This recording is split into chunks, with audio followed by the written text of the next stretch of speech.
On today's episode of the Football Fellowship podcast, it was, for the second time this season already, a record-breaking weekend for goals scored in the Prem. We saw Brighton put 4 past their South Coast rivals Palace in the M23 derby. Newcastle and Luton shared the points in an 8-goal thriller at St James's Park. And it was also potentially a record-breaking weekend for over-celebrating, at least according to Jamie Carragher and Gary Neville, as Arsenal put on a huge, dominant display against Liverpool in the title 6-pointer. And as always, make sure you stick around towards the end of the episode for some more rounds of Guess the Player, more rounds of the fierce quiz clash between myself and Mev, and where you can play along yourselves at home too. Welcome back. My name is Mevin and that was Toby with the intro, and you should be honoured. Apparently Toby is now all-knowing and all-seeing, and if you don't know what I'm talking about, you should go check out our Arsenal vs Liverpool preview, which we posted on the channel on Thursday. And in that preview, Toby said that Arsenal were going to win the game 3-1 on the day, and he said it so confidently. So Toby, I'm going to throw it straight back to you. 1, why were you so confident in your prediction that Arsenal were going to win 3-1? And secondly, how big were those 3 points for Arsenal? Yeah, I mean, I'd love to say that I'd spent all week analysing Liverpool's weaknesses, seeing Arsenal's strengths, but I think ultimately it just boiled down to me being a biased Arsenal fan and wanting us to win. I think the only maybe basis of that prediction was the cup game that we saw a few weeks back. Arsenal, I think, played really, really well, especially in that first half, but we went into half-time with no reward, essentially 0-0. And I was hoping that we would play similar to that game and have the same possession, the same defensive solidarity that we saw in that first half, but we were just able to get into slightly better positions. And when we got in those positions, to take those chances. And that, I think, on the day was the big difference. Another part of that where the difference was this time was Liverpool did not come out like they did in the second half in the cup game. There was not much change. It was still all Arsenal in that second half. A few little spells of Liverpool, but nothing like the change we saw in that cup game. And yeah, so I think that prediction was really just hoping for similar, but at the end of the day, a result maybe more that we deserved. Yeah, and I think it's quite annoying because I was very happy after that FA Cup win, away at the Emirates especially, with a tough place to go to. You can't knock Arsenal for that. But I think Arteta, definitely learned from that performance. And he learned that, right, Liverpool can be got at and they should be, and Arsenal should try and get at them. But I think Liverpool didn't quite learn from that and they failed to adapt to the way that Arteta played. And when I say what they did was, I'm talking about the midfield battle, because Liverpool got nowhere near Arsenal in that midfield. It was quite annoying. We didn't have Dominic Szoboszlai, who picked up a bit of knock and he wasn't in the squad at all. We also didn't have Darwin Núñez to stretch Arsenal defence and maybe stretch the midfield as well to allow our midfielders to have a bit more room. We didn't have Conor Bradley. Unfortunately, we found out the day before the game that his dad passed away, so commiserations to Conor Bradley and his whole family. But all those injuries meant that Liverpool were quite not at it. But I think full credit to Arsenal, and especially Arteta's decision to start Jorginho, because there was a few question marks going ahead of the game about who starts on the left side of it. Is it potentially Rice in there? Is it Smith Rowe in there? But he went with Jorginho, and how much of a masterclass was that from Arteta?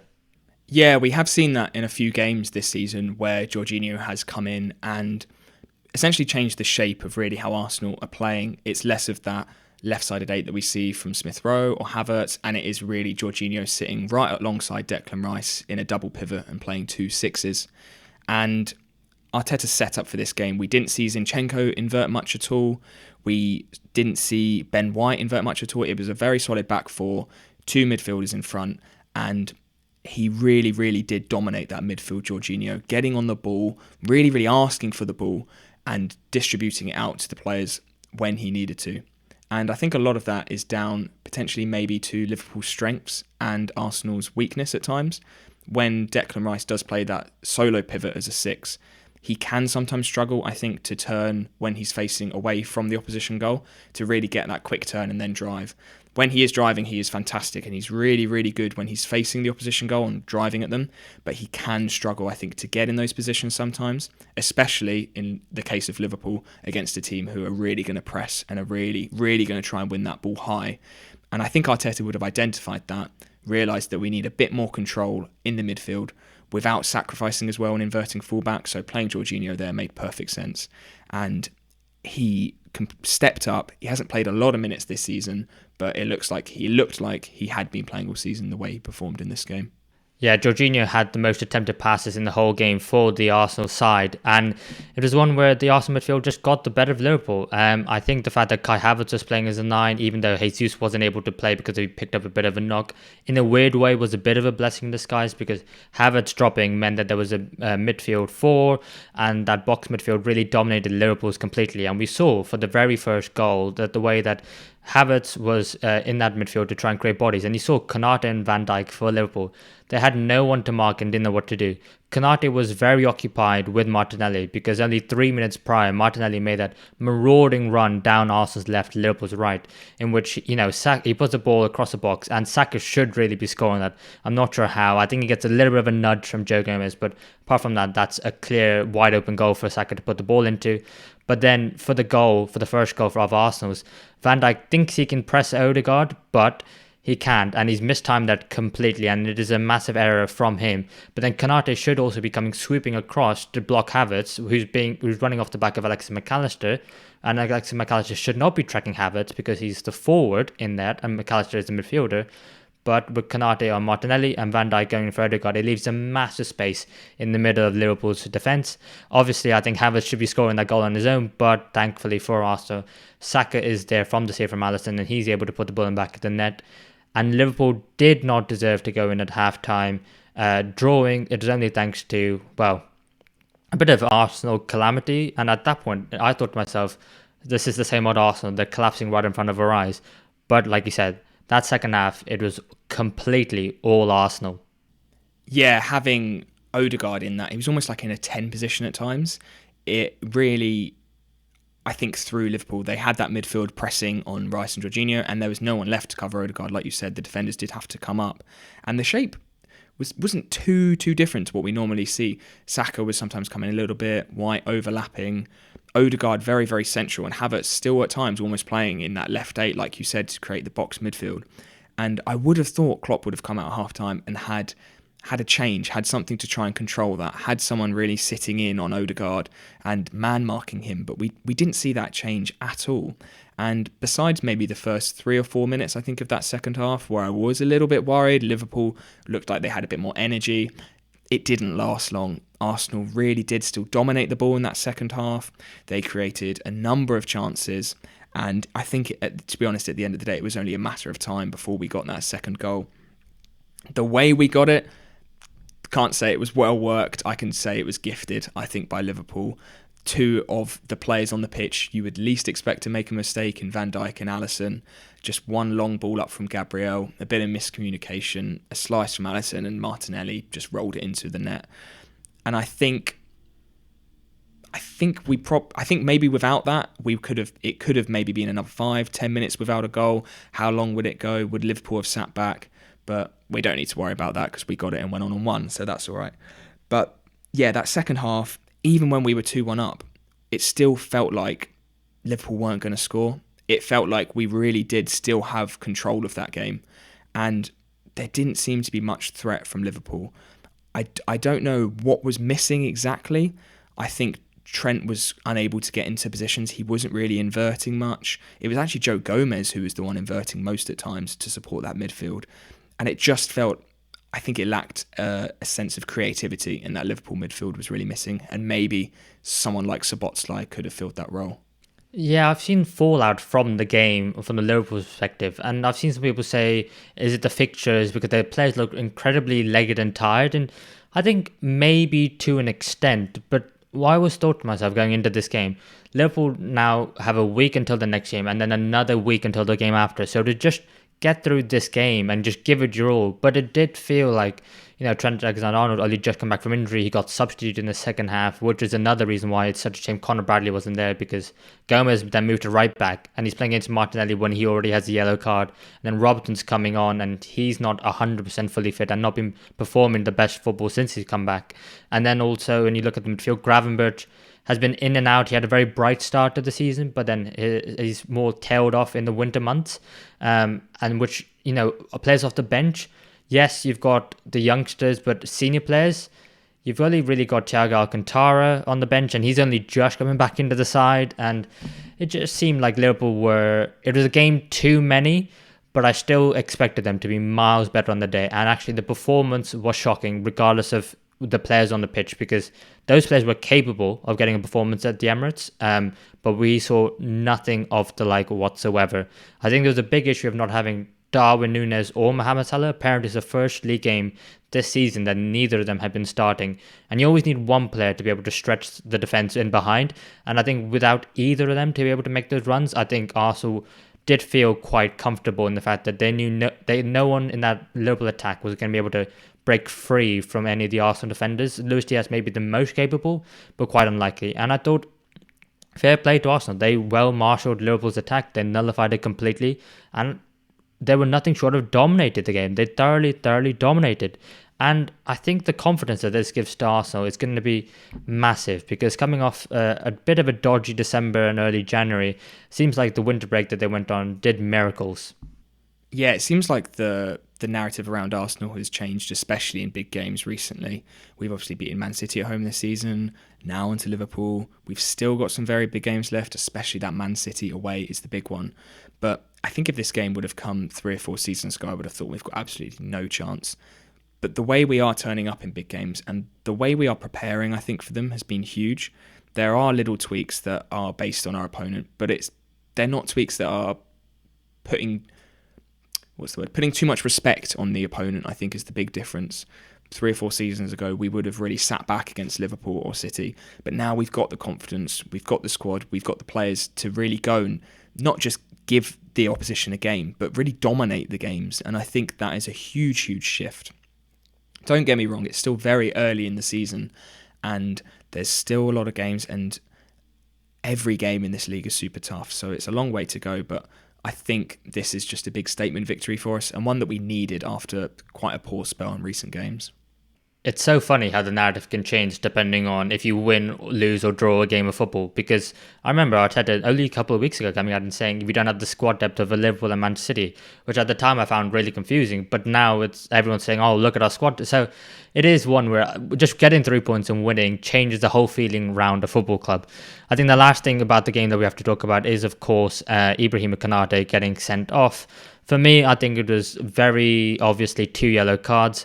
I think they were both on Kai Havertz, actually. It was very well-worked play on the very first one. His tenacity to get himself in front of Konate, and Konate felt like he had no choice but to concede the foul there.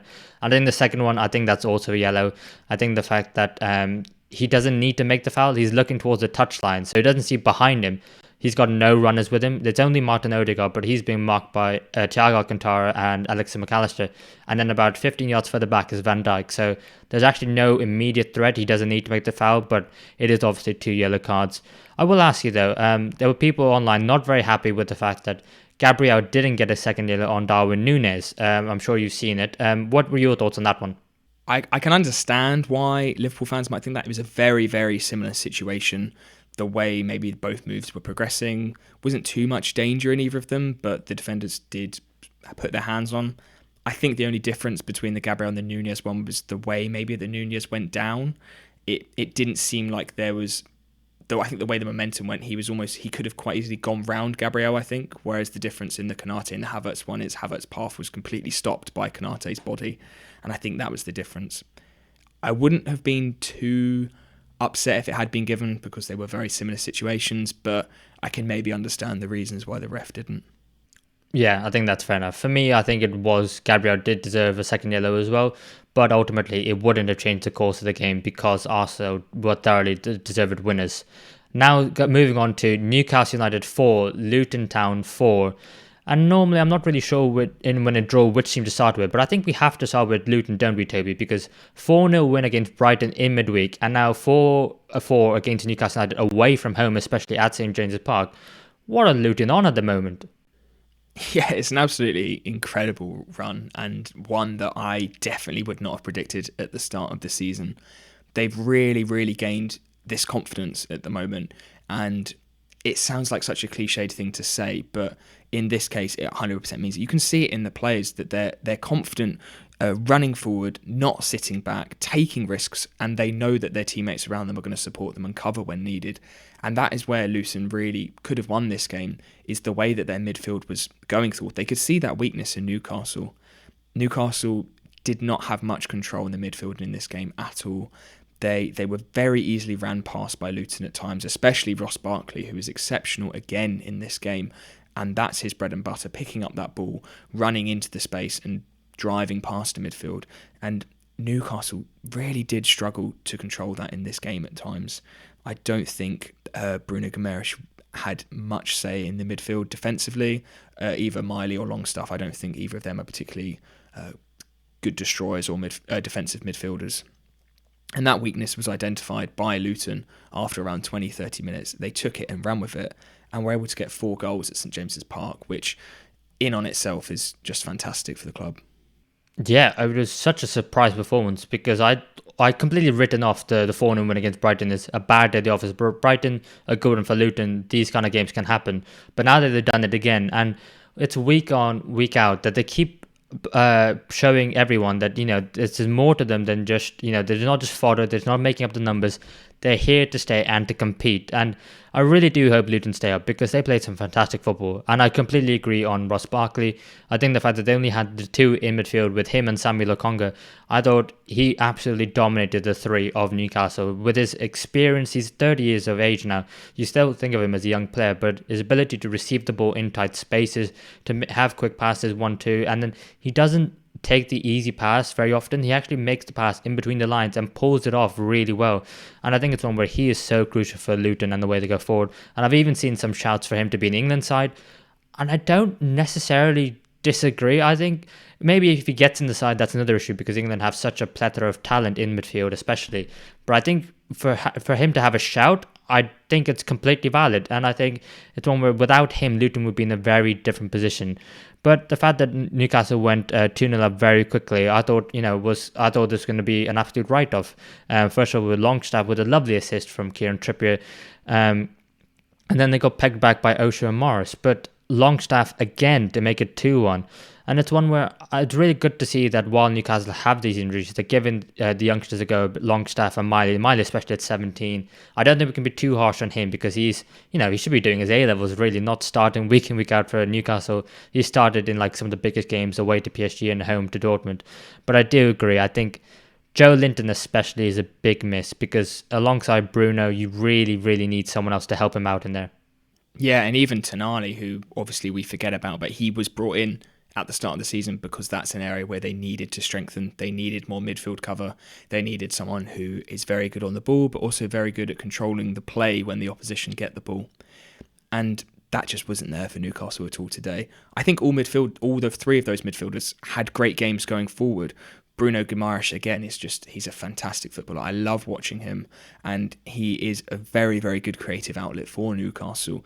And in an attacking sense, Newcastle were great against Luton, really, really free-flowing, lots of great possession, lots of great moves, and it was just that defensive side in the midfield that really let them down. And another player, I think, for me, who had a very, very similar game in that sense, where very good going forward, they got a goal and an assist, was Kieran Trippier, but going back defensively, I think his defensive weakness really stood out in this game for me. I think it was the 4th Luton goal, was where Doty was pushing up on that left wing.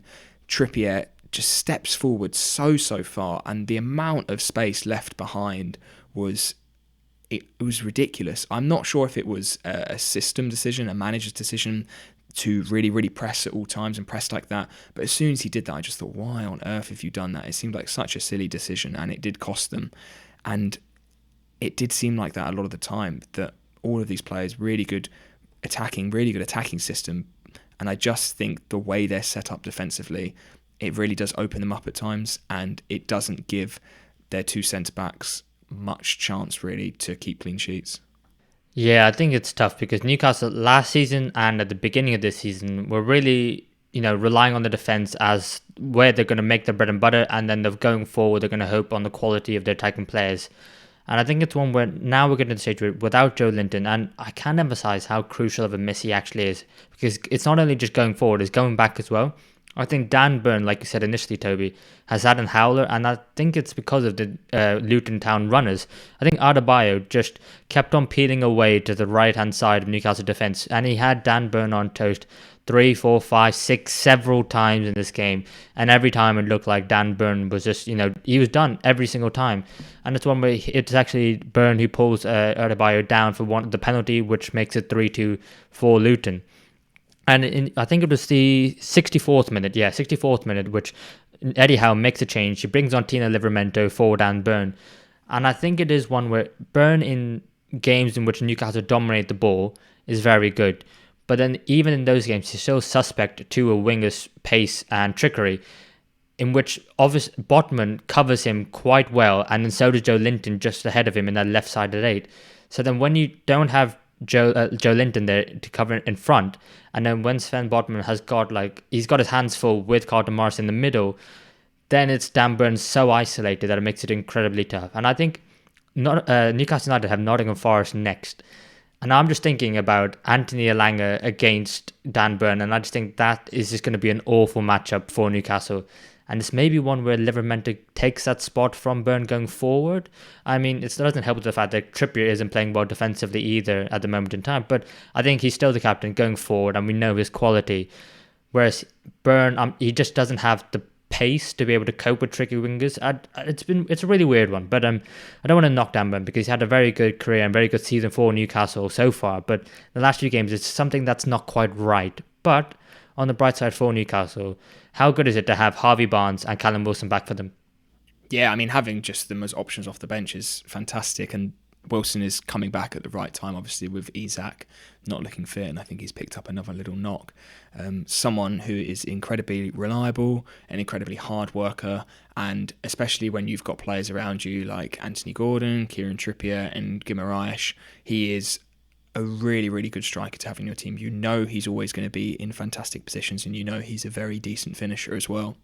And Harvey Barnes is someone that I think we've sort of forgotten about a little bit at times. He was very, very consistent at Leicester alongside James Maddison, and maybe not had the minutes so much at Newcastle, but I think this is the time when they will need him. And with Almiron, I think he's been decent this season, but there definitely is a place where if Barnes can keep performing, that he could potentially replace Almiron on that right-hand side. So yeah, really, really good options for them to have. Yeah, absolutely. And for Luton, I think, what a great game, what a great week they've had in general. I mean, against Newcastle, they had 8 shots on target, 2 more than Newcastle, and they had 4 big chances each. And they actually held their own. They had 46% possession during the course of this game. So there were no slouches. It wasn't just hit and hope on the counter-attack. They actually had a very similar XG as well. So it's a performance that Luton can be very, very proud of. They're still in 17th at the moment, second consecutive week that they're out of the relegation zone. Who would have thought it? They're 1 point ahead of Everton with the game in hand. Where do you see Luton? Because they can definitely stay up, can't they? Yeah, I mean, it's so close down there. They definitely have a good chance, especially if they can carry on performances like this. And like you've said, getting 46% possession away at Newcastle in itself is a really, really positive stat. And it shows that they're not just sitting back and giving the opposition respect. They're saying we can go and win every game. We've got the quality, we've got the system, and they can 100% do it. And they can, with Everton's points deduction, with the way that Palace and Forest, they seem to be slowly slipping down that table as well. I definitely think they can stay up. They've got a really, really good chance. Yeah, and I think they've got Sheffield United at home in the next fixture, which if you can get 3 points in that, could be absolutely huge. But let's move on then to our third game, which was Chelsea 2, Wolverhampton Wanderers 4. And I know we've been banging the drum about how amazing Wolves have been this season, but this was taken to another level, wasn't it, Toby? Yeah, now you've said that, we actually do kind of love Wolves. I just love their front three when they're all fit of Hwang, Cunha and Neto. I think they're really exciting players. They're all very, very good carriers on the ball.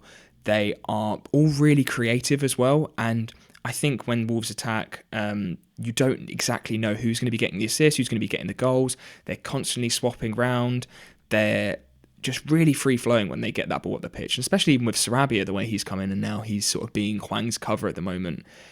it's just really, really good to watch, and they can combine with their wing backs as well. It's a really, really good system that Gary O'Neill's built, and it's built on the strength of the squad. He knows that they're comfortable playing that three back. He knows he's got these three forwards that are really free flowing. He can just let them do what they want, and two sort of more conservative midfielders that you'd have sitting in to do the dirty work and let those really creative attackers do their role. And yeah, just absolutely love watching them, and this game sums it up perfectly. Mateus Cunha has had a really good comeback story at Wolves. He had struggled, I think, when he first came into the club. He wasn't scoring goals, and I think that was the expectation that Wolves fans would have had, that he's a lot of money, coming as a striker, he's going to get the goals, and that might not necessarily be his strength. And even though it's not, he was able to bag a hat-trick in this game. A superb performance from him, and it's really good to see him getting the recognition for his performances. I know he needed the goals in this game, I think, to get that, but all season long he's been fantastic. Oh, absolutely. And he did come in with a lot of pressure last season from Atletico Madrid for £45 million. That is a lot of money for Wolves, and that is a lot of pressure to come in to be the main goal scorer after, seasons on season where they haven't quite managed to score a lot of goals. And I think he's absolutely delivered. But I think it's the fact that they've reverted back to that back three, which has meant that the front three is very close to each other, regardless of who it is. And it allows for Cunha to link up with them really well, which I think is one of his great strengths. He reminds me a lot of Roberto Firmino in a way, and maybe that's just a lazy comparison because they're both Brazilian and they're both centre forwards who don't score loads of goals but score some. But I just think he really reminds me of Firmino in the fact that he can do everything on the ball, and just give him the chances in the right areas and he'll be able to take him. But he's not going to score you maybe 20-25 goals a season necessarily. But I think it's one where Gary O'Neill, you got to take your hat off to him, came in a couple of days before the season, and I know this is the same rhetoric that gets repeated and repeated, but I think it can't be understated what a good job he is doing at Wolves. And fair play to him, because when he got released by Bournemouth, I thought it was a correct decision. I didn't think Bournemouth were going to survive the next season, but as you can see, what he's doing with Wolves has been absolutely fantastic. However, we have to talk about Chelsea, because for the second game in a row, they conceded 8 goals in the last 2 games to Liverpool and Wolves now, and it doesn't look good, does it? I think Wolves have overtaken them now, so now Chelsea are 11th, Wolves are in 10th. It's not great at Stamford Bridge, is it? No, it's not at all, and it seems that their strengths and weaknesses have flipped from the start of the season and the end of last season. I don't think there were too many question marks about their defence. They weren't conceding many goals, they weren't conceding many chances, and the main weakness that they were having was actually scoring the goals. They were having very, very high XG, very high shot volume, but just weren't able to put the ball in the net. Now they seem to be scoring a bit more freely. I think that defensive side has really, really dropped. I think there has been more emphasis from Pochettino to get his midfielders further forward. It seems to be Caicedo is definitely playing more as a single pivot, as a solo 6 now, with Gallagher and Enzo pushing up as 8s, as opposed to having a double pivot and a 10, which I think is where they had that midfield cover that was helping their defence out. Whereas now they are pushing those midfielders slightly further forward. Maybe the wingers are staying higher and the fullbacks are pushing up to try and get some more players in and around the box. The defensive shape is just really, really lost. And again, I've said this for a few teams, and I say this a lot, they do lose that ball in the midfield, and that's where they lose the game. And Wolves, I think, definitely would have identified that from their last few games, realised they can pick the pockets of a few of those midfielders when they're trying to drive forward, and then get in behind, and that's exactly what happened. Oh, for Caicedo especially, every time he had the ball, a Wolves player was charging him down to try and win the ball back, and he often did give them the ball back. He did it for for their first goal, the first Wolves goal, but then he also did it for one later on as well, which I can't quite remember, but every time, and it's a weird one because clearly Conor Gallagher, well, I think this is quite obvious that he was the best midfielder out of all 3 of them, which is a shame considering, he was for free. I think he came into the youth system, and then Caicedo and Caicedo and Fernandes, were the ones who they paid a lot of money for. But then it still doesn't seem like, why would you then drop him? Because he was still the best midfielder against Liverpool. And the decision making from Pochettino just doesn't quite make sense. Sometimes this season they've played Disasi at right back and he's done okay, but then he hasn't really lit the world right, and he's not playing Malo Gusto, who is an actual right back. And it just feels very muddled. I think the only one thing for certain is that Cole Palmer is, Chelsea's best player, arguably signing of the season, because he obviously puts Chelsea 1-0 up in this game, and out of everyone, you kind of look for him as a Chelsea player and you give him the ball and hope he can do something. And of course, the big one is Nkunku. If he can one day get fit and play, start week in, week out, that would be huge for Chelsea, because he looks like the really star player, because he did it obviously for RB Leipzig in Germany. But it just wasn't, and nothing was doing for Chelsea in this game. And it's really sad to see, because I think there's one where I think Pochettino's days are potentially numbered at this point. I think potentially the only thing keeping him in the job is the fact that they've got that Carabao Cup final on the horizon. Where do you see Pochettino at this moment in time? It's a really difficult one, because I don't think the system that Chelsea have used in the last couple of years of just continuously replacing their managers is going to work, especially with the amount of money that's been spent, the young age of the squad. I think Pochettino probably is the right man to get the best out of those players, but I'm not sure if he's the right man to build a system at Chelsea and to have a system that is going to win them games. It's a really, really tough one. And to be honest, I'm sure he will survive to the end of the season. It'd be very, very strange, I think, if they got rid of him. It wouldn't do any good. I think they might have a potential reassess in the summer, depending where they finish. If they win that Carabao Cup, that's a huge boost. I'm just not sure, to be honest, if many managers can come in and do much a better job than he is. I think somebody just needs to stay in there, have some time, build the relationships with the players, and build a system in the long term. I don't think trying to get someone else in and have an instant impact is what Chelsea should be doing. And again, it's so weird to say, but they do still need to strengthen in some areas. There's just a few little holes in that squad maybe where they do need to improve. But they've already spent so much money. If it's Pochettino or if it's someone else, they've got a very, very difficult task on their hand. Yeah, I agree. But I still think that Chelsea fans would probably have been expecting something like this, but maybe for Chelsea still to be around 8th, 7th, not as in the bottom half of the table as they are. And they're actually closer to relegation than they are to the top 4, which is a mental statement, because it now feels like it's becoming more of a consistent thing, which must be terrifying for the Chelsea fans. And especially if you're going week in, week out to Stamford Bridge and you're seeing this every week, then I can completely understand the Chelsea fans' frustration.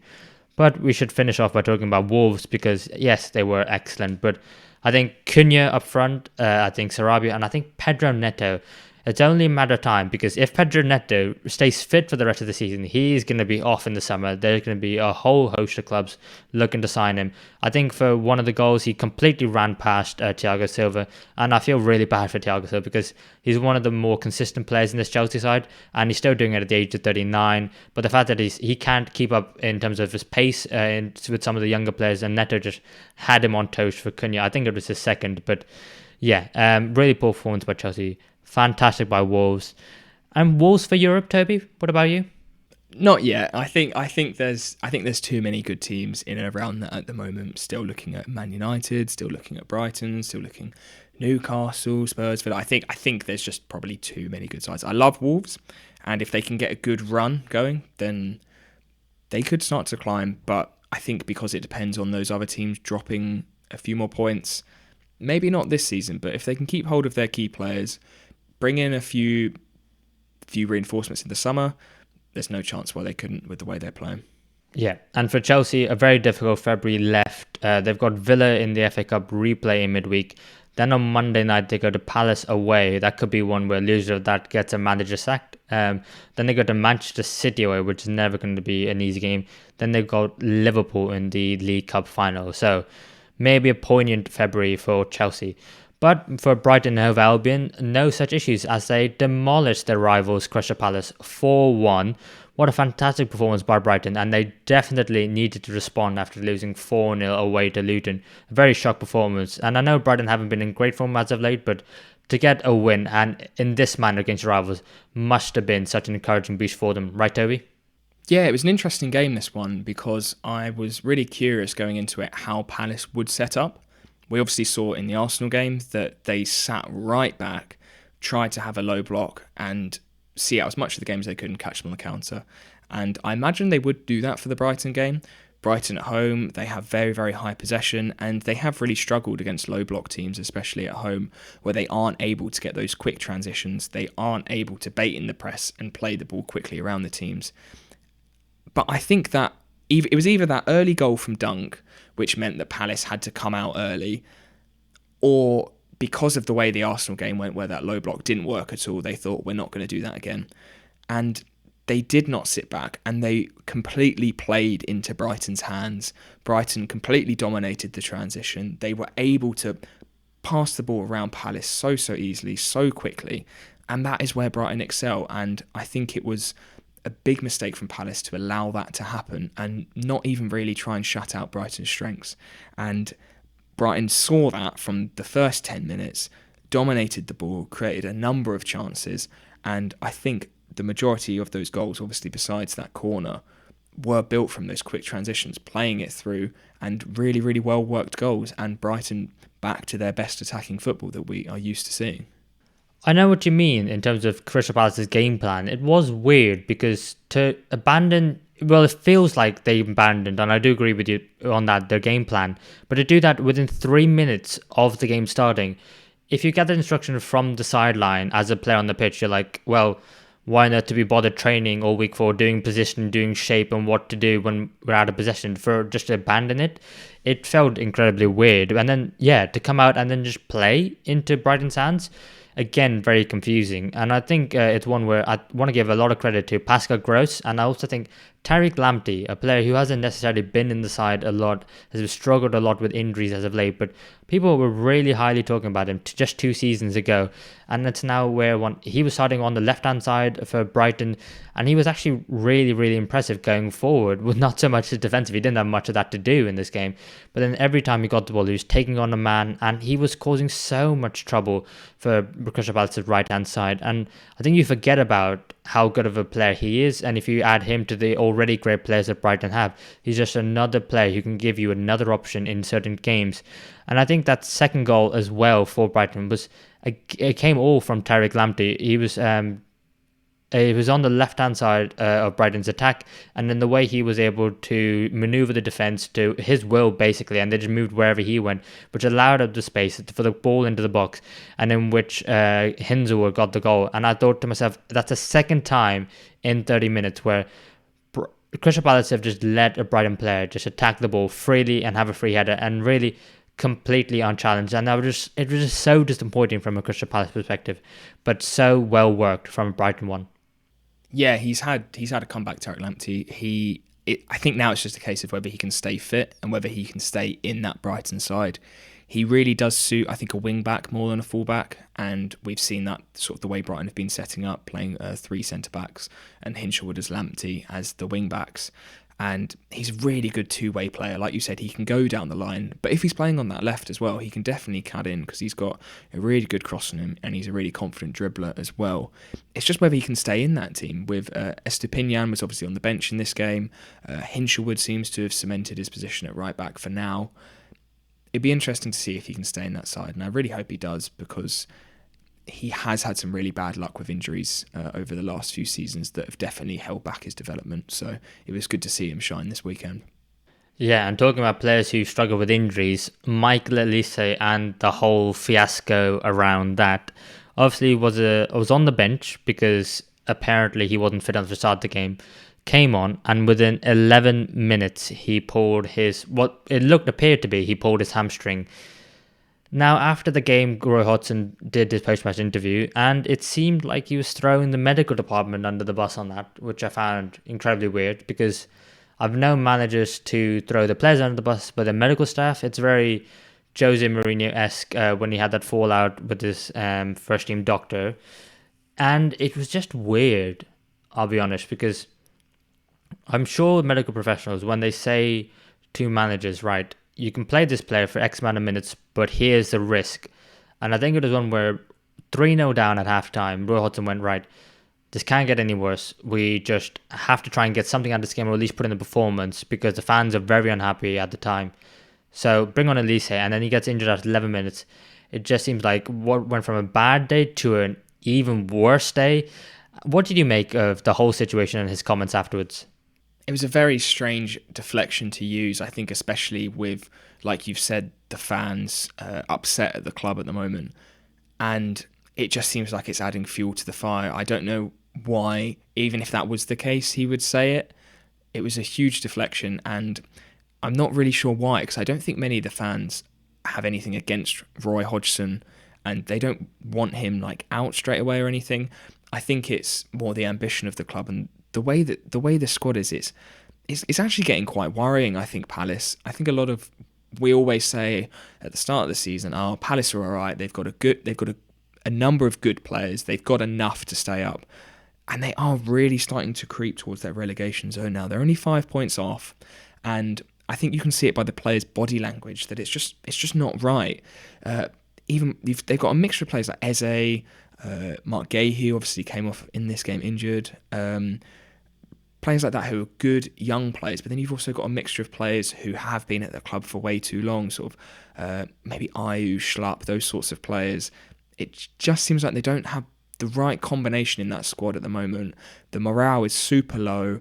The fans are becoming more and more impatient, and something I think needs to happen over the next 2 or 3 games to kickstart them back into gear, because they are starting to get on a slump and a really, really bad run. And when there's teams around them like Luton slowly trying to get out of that relegation zone, they could definitely get sucked into a relegation battle. And things like this Olise injury, probably their best player, the way it's been handled and the way it was handled after the game, it just doesn't look good at all. No, absolutely not. If anything, you're even angrier after the game, not only because of the performance, but because of what's been said in the post-match interview. Which is why I don't understand it, because Hodgson is such an experienced manager at the top level, and he knows surely that the comments he's about to make will get him in more trouble, but maybe he's worried for his job. I have seen reports today that people are considering, Steve Parish, the chairman, is considering sacking Roy Hodgson, but the issue is they're not sure who to bring in as his replacement, which is a bizarre one, if I'm being completely honest. But that's the way it is at the moment for Crystal Palace, and more and more worrying signs. I think arguably the worrying signs were midweek, where it took a wonder goal from Olise to get past Sheffield United, who got absolutely battered by Aston Villa, which we'll come on to that. But yeah, worrying signs for Crystal Palace. I think they will just still stay up. I think they'll be fine, and I think Roy Hodgson will get the best out of this. But we say it every week: just get Olise and Eze on the pitch at the same time. If they can do that,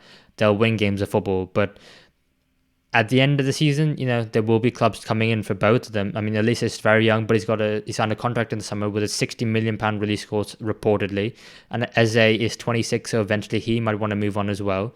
You've also got Mark Gahey, Joachim Anderson. There are some very good players here, but if this continues, they might, want to be jumping ship. So it'll be interesting to see what happens. And for Brighton, another great win in the race for Europe.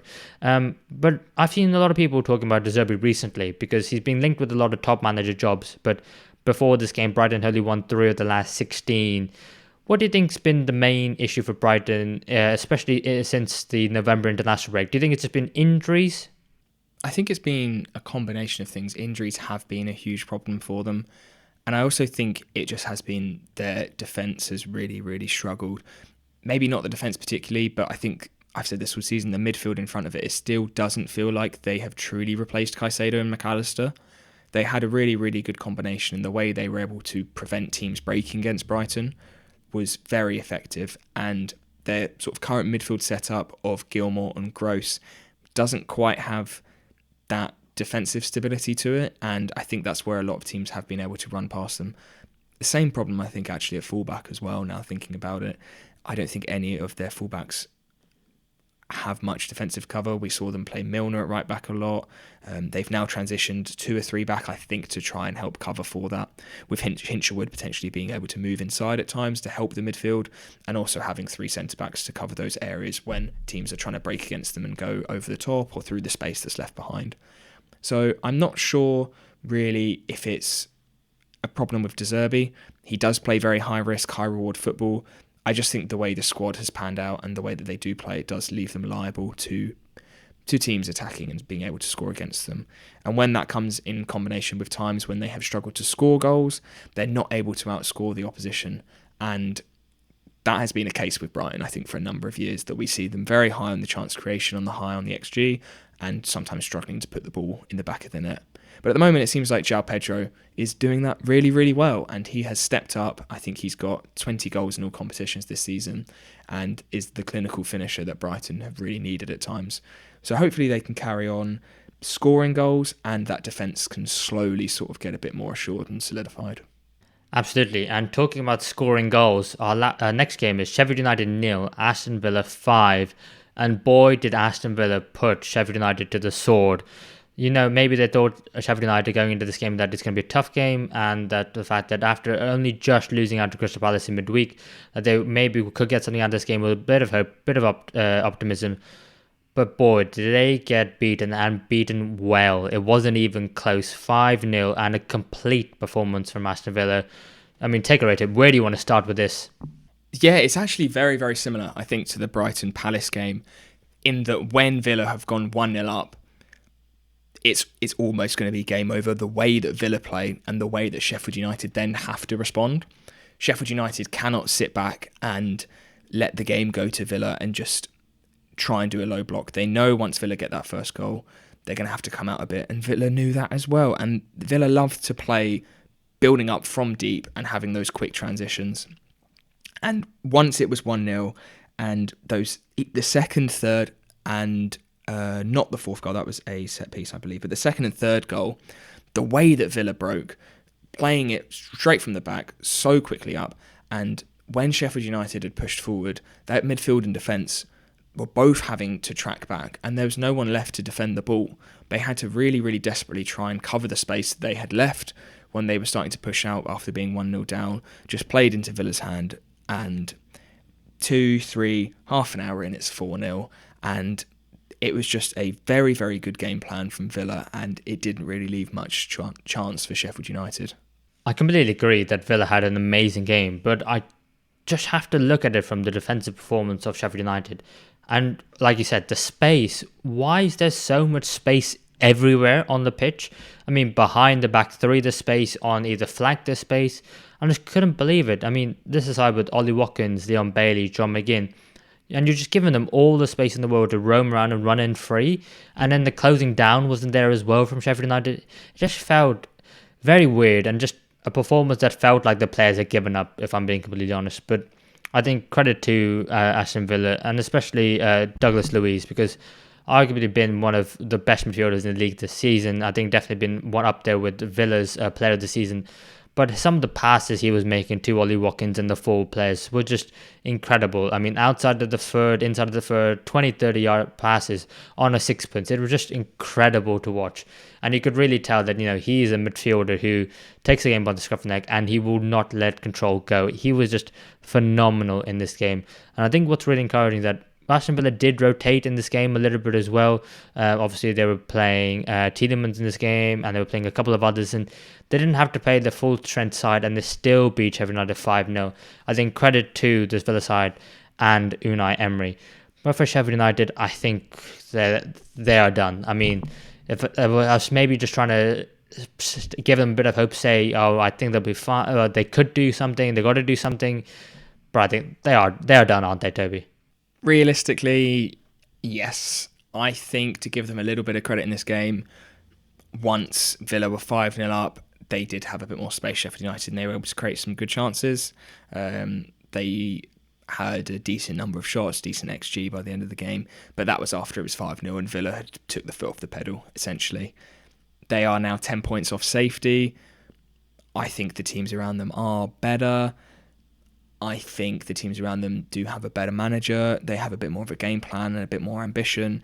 And I think it is now going to be Sheffield United setting up for next season in the Championship. I think, I think a lot of people can quite confidently say Sheffield United will be going down now, unfortunately. And not just because of this one game, just the way it has been all season. It's just not there, and it's just not working. Yeah, and that I do have to question then the fact that they sacked Paul Higginbottom, which I think was a correct decision to make at the time, because they gave him a couple of games against relegation rivals, which they lost both, unfortunately. But then to bring in Chris Wilder, what do you do with Chris Wilder at the end of the season? Do you sack him as well, and do you bring someone completely new in? It just feels a bit all over the place at Sheffield United, if I'm honest. And the squad, I think, isn't good enough to come straight back up. They'll have to reinvest. And yeah, I mean, if you're a Premier League club looking at the Sheffield United squad and thinking, oh, they're going down, who could we poach? There's not many. Maybe there's a couple. There's maybe James McAtee, but he's on loan from Manchester City. He's not even a Sheffield United player. So it is, it's not a good time to be a Sheffield United fan. And I don't blame them whatsoever for leaving when it was 3-0. I think some were even leaving at 2-0, I think. But maybe they're just going to the toilet, I don't know. But yeah, completely done on the day. And Aston Villa, I mean, they're really cementing themselves in this race for the top four. They're saying they're not going anywhere, and they are still there and thereabouts. And I think Ollie Watkins, he's just a phenomenal footballer, isn't he? Yeah, he suits the Aston Villa side to an absolute T. He's very good with his back to goal. He can still hold up the ball fantastically well. But where he excels is that space in behind. And the way that Villa suck the teams in, play round them and then play a long ball over to Watkins to stretch the play. The space that gives the midfielders running in is absolutely pivotal. We see John McGinn, we see Leon Bailey, we see Diaby, we see even Louise pop up at times on that midfield once Watkins has made that running behind, holding that ball up and then playing it in. I think he's now top assister in the league. I think he's second only to Mo Salah on combined goals and assists in the league this season. And he is the main man at Villa at the moment. He is the one who brings that system all together and brings all those other fantastic players in as well. He must be an absolute joy to play with for that midfield because he's such a hard worker and you always know he's going to be there when you're looking for him. Absolutely. And speaking of fantastic players, it is time for the quiz. Yes, it is. Who is the fantastic player? Is it the players you've done in your quiz, or are you talking about us, Mev? Oh, it could be us. It could be the players. It could be both. Whatever the viewers and listeners decide. Yeah, yes. It was one of my weaker transitions, I'll be honest. I was trying to think as you're saying it, like, come on, Toby, tee me up. But yeah, nothing was quite popping out there. You had to force it. I have to force it, but then you called me out on it to make it my transition even worse. So, thank you. But we'll ignore the segue and we'll go into it because it is time for the Football Fellowship quiz at halftime. We're doing guess a player. We're doing 2 guess a players each. We're doing guess a player based on the former clubs they play for, and then secondly, we're doing guess a player based on their former teammates. How are we doing in the scores, Toby? You're winning comfortably, aren't you? I have got an 8-point lead at the moment, which is very, very nice for myself. It's 19-11. Lots of games left, though, and all to play for still. Yes, absolutely. You know what? That's not as far away as I thought I was, I'll be honest, considering some of my early performances. Yeah, you had a good week last week, a very good week last week. Yes, and I keep giving you really hard ones because I'm like, I need to catch up. So it's a little bit tactical for myself. But yeah, do you know who went first last week? I don't actually. So why don't you decide, Mev? You can have the choice. Go on. Do you know what? I'll go first. Put some pressure on. Ooh, okay. So your guess the player for clubs, and your first player for 5 points is PSV. PSV. A lot of great players have come from PSV. Obviously, the most obscure doesn't necessarily have to be Dutch. But I've played for at least 5 different clubs. Trying to think of a player. I'm not even sure if he came from PSV, but I'll go Jimmy Floyd Hasselbank. It is not Jimmy Floyd Hasselbank, unfortunately. Did he play for PSV? I don't know. Okay. I don't know. He is Dutch, isn't he? So there's probably a good chance he played in the Eredivisie. Okay. But your second club for 4 points is Groningen. I'm not sure if it's Groningen or Groningen, but so apologies to any Dutch listeners if I've butchered that. No, that's fine. I think I've got it. Is it Iron Robin?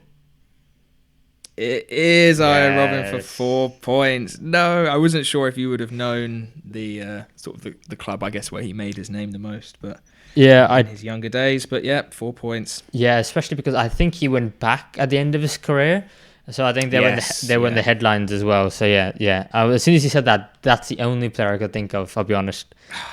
I should have put it further down. Maybe. It would have then been Real Madrid, Chelsea, and Bayern Munich.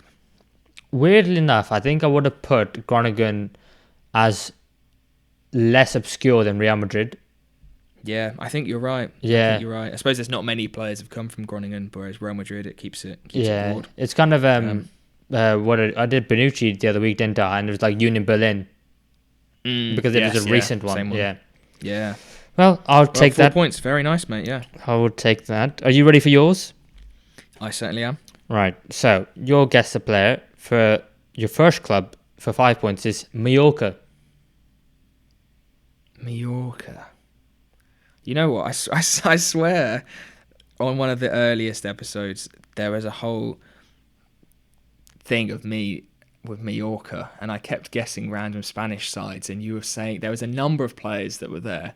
It was like Isco and Demichelis, because I think it was those sorts of players when Pellegrini was there. And I think I kept saying Malaga, and it ended up being Mallorca. So I think I'm going to have to go for one of those players again. Who has played for 5 clubs? I'm in between Demichelis and Isco. I don't know who else Isco's played for, if he's even played for 5. Let's go for Isco. It is not Isco. Oh, I thought you were going to say it is there. No, it is not. It is not. It's not. Your second club for 4 points is Sampdoria. Oh, okay. God, this could be anyone. Sampdoria. And Mallorca. So maybe an Italian who's played for Mallorca or a Spanish person who's played for Sampdoria. For some reason, Luca Toni is coming to my head. I don't know why. I am going to go for Demichelis because I'll kick myself if it ends up being him. It is not Demichelis. Rats. And this should help you out. Your third club is Everton. Everton? Sampdoria. Ooh. Who could this be? God, that's really thrown me off. I was not expecting Everton. I swear, I just had someone in my head and it's completely gone now. Oh, that's so annoying. Oh, I was thinking De La Feu. Because then it could be... Oh, no, I think he was Udinese. I'm going to go for De La Feu. I don't know. It is not De La Feu. He did play for Udinese. You are right. Udinese, AC Milan. Your next player for 2 points. No, your next club for 2 points is Chelsea.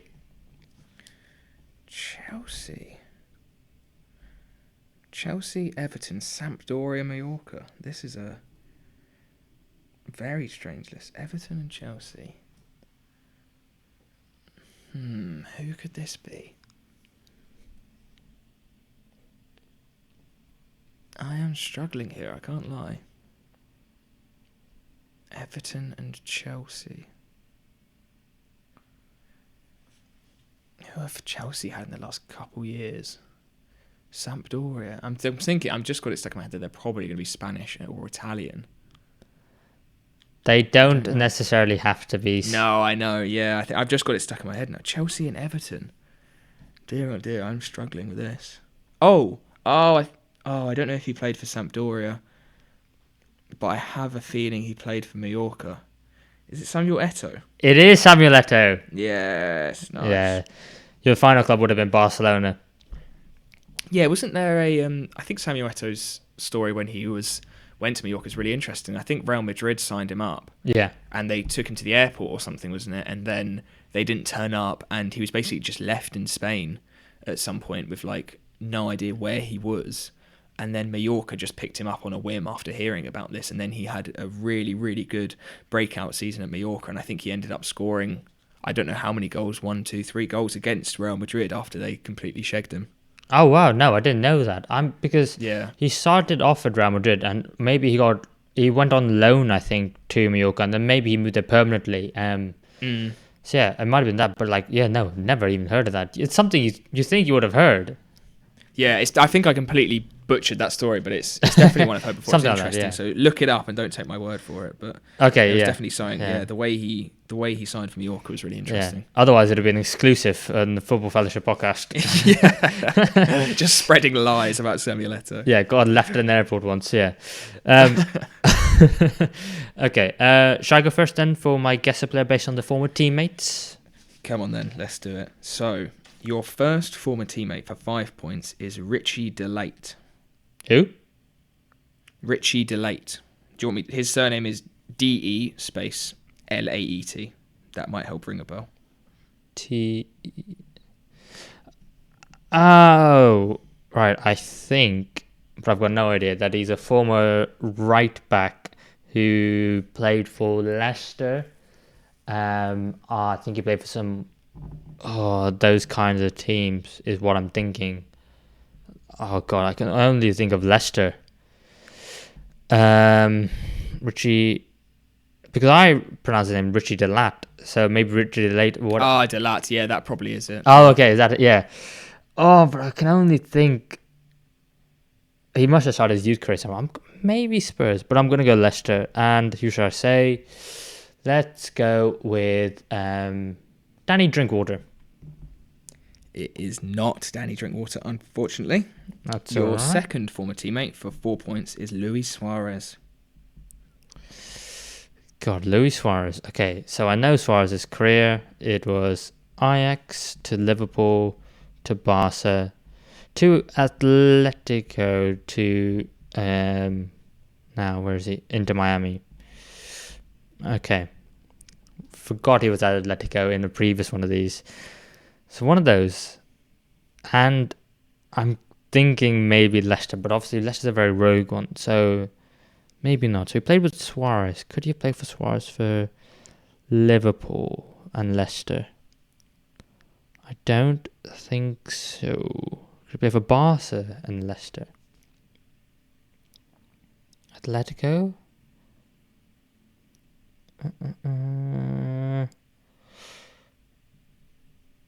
Let's go with that Turkish centre-back who played for Leicester, Çalhanoğlu.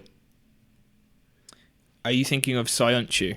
Yes. What did I say? No, he's the Inter. He's the Inter Milan midfielder. No, I am.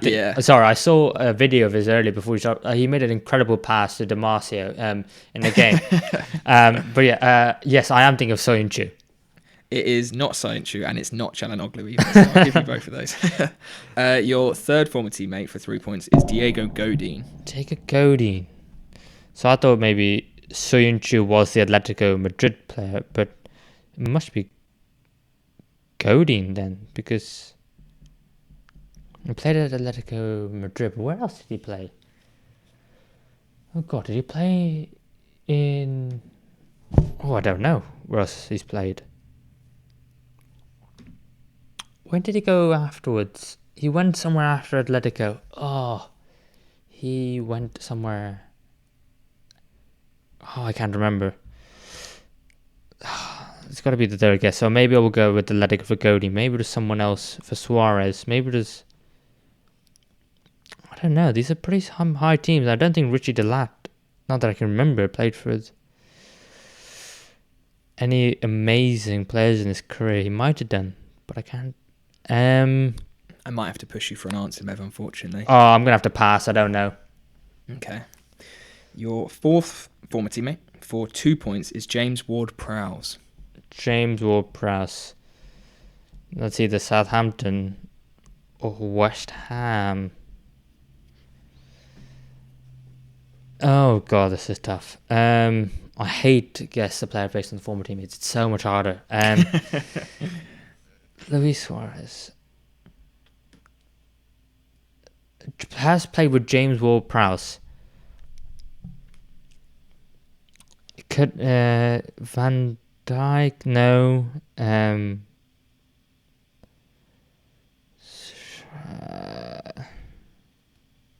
Not Mane. Oh God, West Ham.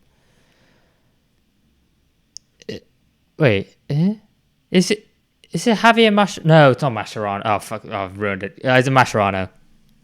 It is not Mascherano, No. unfortunately. Your final player for 1 point is Harry Kane. God, Kane, right. Spurs, Bayern.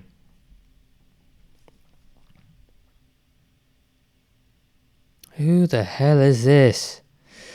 Just a clue, the last two teammates I gave you, I'd go for their most known clubs, as they are the last players as well.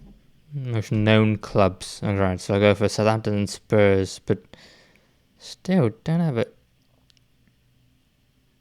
Oh my god. Right, hang on, which way around is it? Have you just got it? It's hang on, I've got two. Which one is it? Ooh. Is it out of air out or is it Vertonghen? I think it's not. Is it? It's not. It's not Vertonghen. It's out of air out, isn't it? I need a final answer. It's out of air out. Final answer is Toby out of air out. He's got it for a point. Oh god. Very nice, mate. That was quite a tough one. Oh god, no, that was a good one. It was just, I shouldn't have focused on Richie Dillard at all.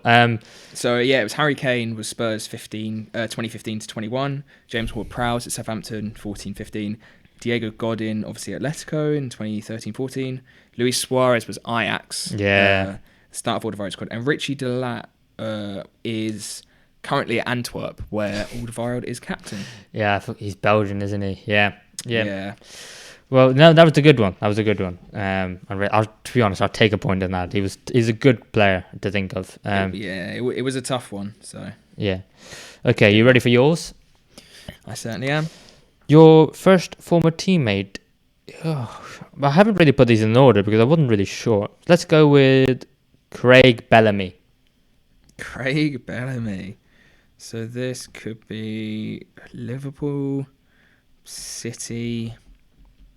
I think was he at Newcastle for a bit, maybe, and Cardiff, maybe.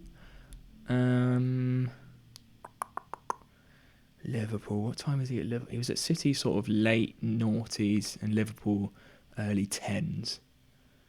I'm trying to think of someone. I'm thinking maybe sort of James Milner potentially at City, or someone like Sturridge at Liverpool might have been the right time. Let's go for James Milner. It is not James Milner. Decent shout.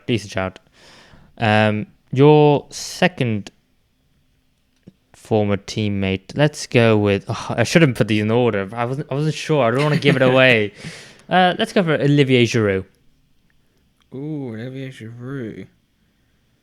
God, this could be number so Arsenal, Chelsea, Montpellier, AC Milan at the moment.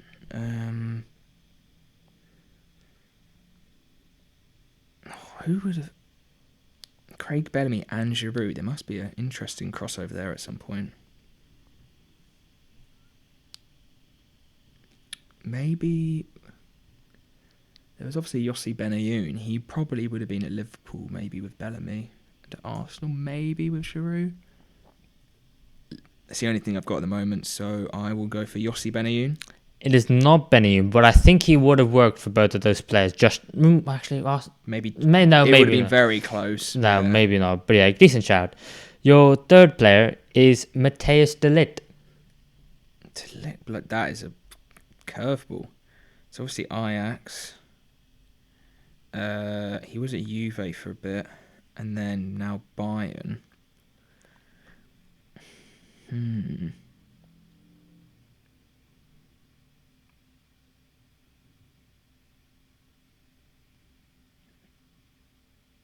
Interesting. I'm thinking maybe Serge Gnabry. He's obviously at Bayern now with De Ligt. He would have been at Arsenal with Giroud. And Craig Bellamy might have randomly been at West Brom. Just dropped my pen. Who else could it be? It's maybe someone at Ajax potentially. Juve. I can't think of anyone for Juve. Oh, I think I've just got it. I think he might have played at Arsenal with Giroud, Juve with De Ligt, and Cardiff with Craig Bellamy. I'm going to go for Aaron Ramsey. It is Aaron Ramsey. Yes! Oh, I'm gassed with that. No, very well done. Very well done. The next two would have been Glenn Kamara, and you would have said Glenn Kamara. Yeah. I don't know what I would have said for that. Rangers? Yeah, it was Rangers. Loan at Rangers when they got to the final and he missed a penalty for them. And then I would have said Jean-Claire Tobito. And you would have said... Oh, for Nice. Yeah. For Nice. There we go. Wow, I was glad I got those three first then, because I think those other two would have really thrown me off. Yeah, but I think they would have been like so niche, they would have given the club away. That's true. Yeah, that's true. And I wasn't going to say... I was maybe going to put them a bit higher, but then as soon as you said Cardiff for Craig Bellamy, I was like, oh no, he's already on the trail. So I couldn't have done that. But yeah, very well played, Toby. Nice. So 5 points each in that episode, which makes the scores 24-16. So still no change in the gap, but some good quizzing there, if I say so myself, from the both of us. I do. I think that was very good.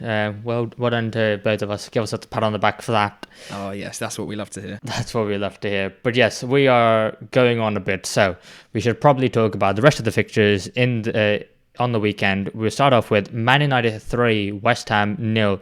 Very unlucky not to make the first 5 games we cover a bit more comprehensively, but there were so many goals in the earlier games. But Man United, comfortable 3-0 win, and if you top of that along with their last-minute winner against Wolverhampton Wanderers in midweek with the Kobe Mainoo winner, good week for Man United, and a resemblance of a style of play emerging for Erik ten Hag's men. Yeah, it's getting there, I think, slowly, week on week. I still don't feel super convinced. I still don't think the stats and certain points in the game, I think West Ham still did have a good chance to be in it, but a 3-0 win at home against a very decent West Ham side, really got to try and look at the positives in this game. Højlund scored for the 4th Premier League game in a row, which is fantastic, and Garnacho grabbing a brace, which was really, really good to see. And they did seem to have a lot more defensive solidarity in this game. They seemed to control the midfield a lot better, and it's definitely some good steps in the right direction. Absolutely, and I think for once, Ten Hag finally figured out his best starting 11, and in particular that front 3.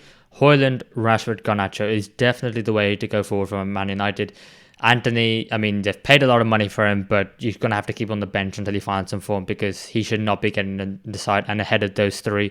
I think it really helps having Casemiro back in that midfield alongside Mainoo and Fernandes.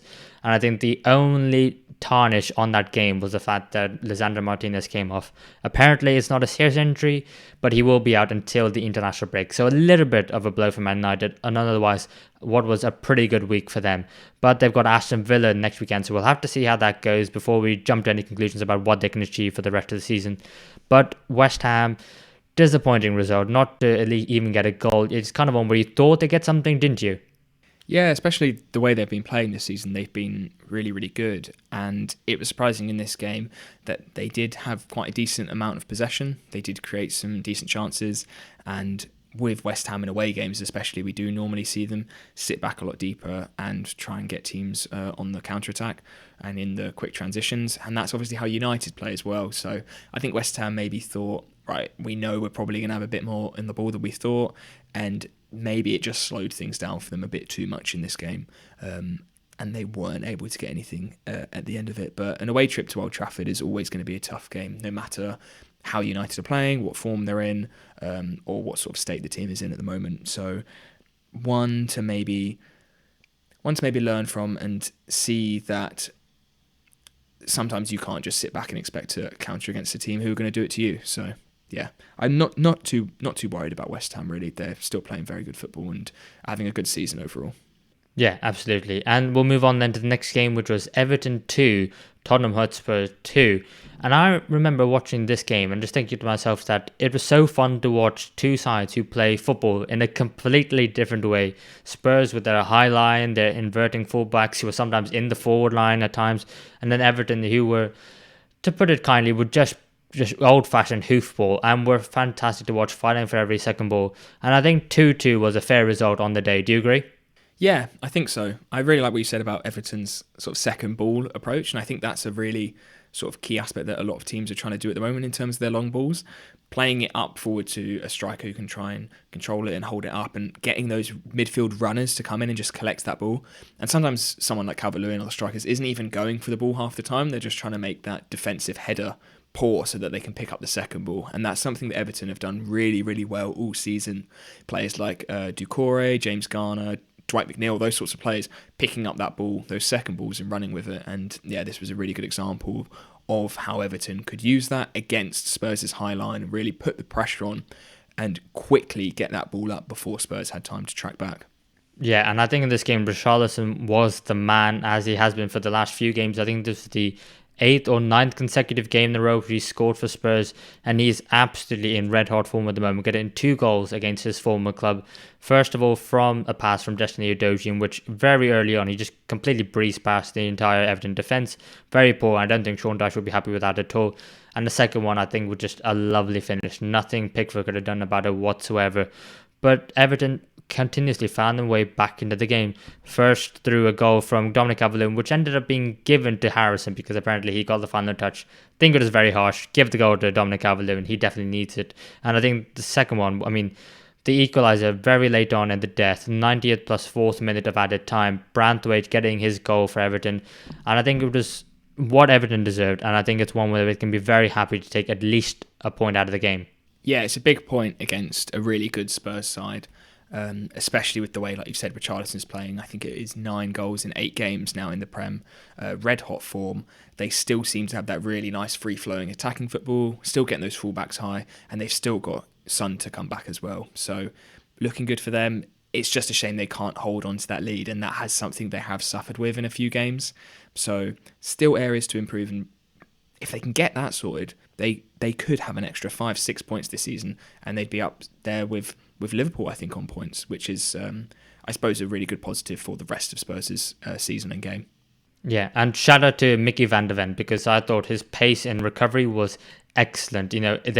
Spurs could have found themselves in even more trouble in more situations if it wasn't for how quick he was, and he's lightning quick. But for Everton, a point's a point, and something that's much needed in the relegation battle, which is exactly what Burnley got in their 2-2 draw at home to Fulham. And we have to start off with David Datro Fofana coming in from Chelsea on loan for the remainder of the season to try and help Burnley get out of the relegation zone and survive in the Premier League. And he's not off to a bad start, is he? Yeah, we can see why Chelsea added him to their very long list of signings. He made an instant impact. He is more of sort of that classic number 9 as opposed to the other forward options they have in Foster and Amdouni. He just got straight into the box. 2 decent finishes and 2 decent bits of play from Burnley. And I think this is an area where I think we probably thought that they need to strengthen their defence a little bit this season, but it's actually their goal scoring numbers that are really, really low. So him coming in and having this much of an instant impact is going to be a huge boost for them. They've got a lot of work still to do, but this is a really good start. And if they can get a system that builds around, not necessarily builds around him, but plays to his strengths, get those really good, tricky wingers that they have who are good at crossing the ball, and it just gives them another potentially alternative to sort of the high possession passing play that they do sometimes. Yeah, I can only think what this is going to do for the mentality of Burnley, because if they think they're going to go into the training today and tomorrow and for the rest of the week and think to themselves, right, if we can just keep it tight and get the ball to Fofana, we can do something. We could really start scoring some goals, getting some points. So I can only imagine the lift that he's going to give to Burnley after only playing for half an hour and getting 2 goals. But for Fulham, I think this game epitomised really why they're not really chasing for Europe, and I think why they're going to be comfortably mid-table, because of the fact that they go 2-0 up in this game, and you think they're cruising, and in the 60th minute they bring on a substitute striker and they let the game slip out of their hands. And it's these kind of games where if they wanted to be pushing up further up the table, then they really need to be doing better.